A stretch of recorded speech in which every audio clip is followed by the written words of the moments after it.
was stumbling because I'm a big Vince Russo fan. Yeah. And I was on his channel and I saw 15 putting you over, 15 minutes putting you over. Yeah. And I'm like, with Amy Crimson, I'm like, wow, what's going on here? See, she's working us already. She's working me within the first 30 seconds with.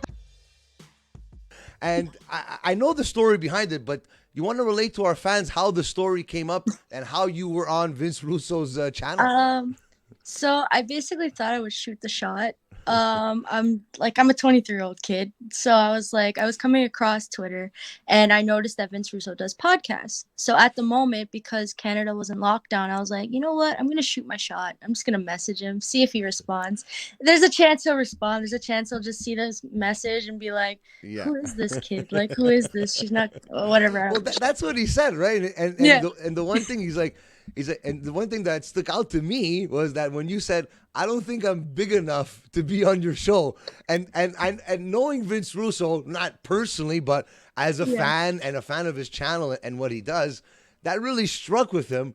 And to get the opportunity to be on his channel, especially with a person like that's been in the business for God knows how many years, I'm sure you were excited to get that response back and be actually on the show. And it's like, oh my God, I'm actually going to be on the show now. So to be honest, I always loved WWE. Yeah. So obviously I didn't grow up when he was doing all the storylines and everything, but he did have a big part in my childhood with all the childhood characters and everything. So to actually get a response from Vince Russo, I didn't even think he was going to follow me or anything.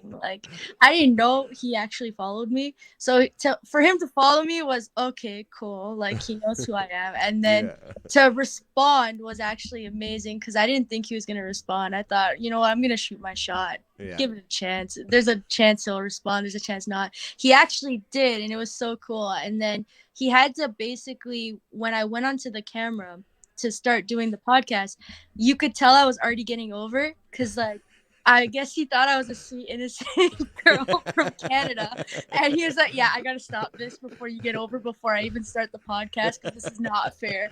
And I was like that's great to see, because you know what, you never know until you try, right? In the end, and the last thing that somebody could say is no or not respond. And someone that's I've been in the podcast, I can call it the podcast game for about 1.5 years now, and I've messaged a lot of people and I don't get a response. Sometimes I get a no, sometimes I don't get a response at all, but you just never know. And I've interviewed guys that I never thought I would be able to talk to as childhood heroes, as Sabu, Godfather, Devon Dudley, and guys like that are like, yeah, no problem, I'll do your podcast. I'm like, what?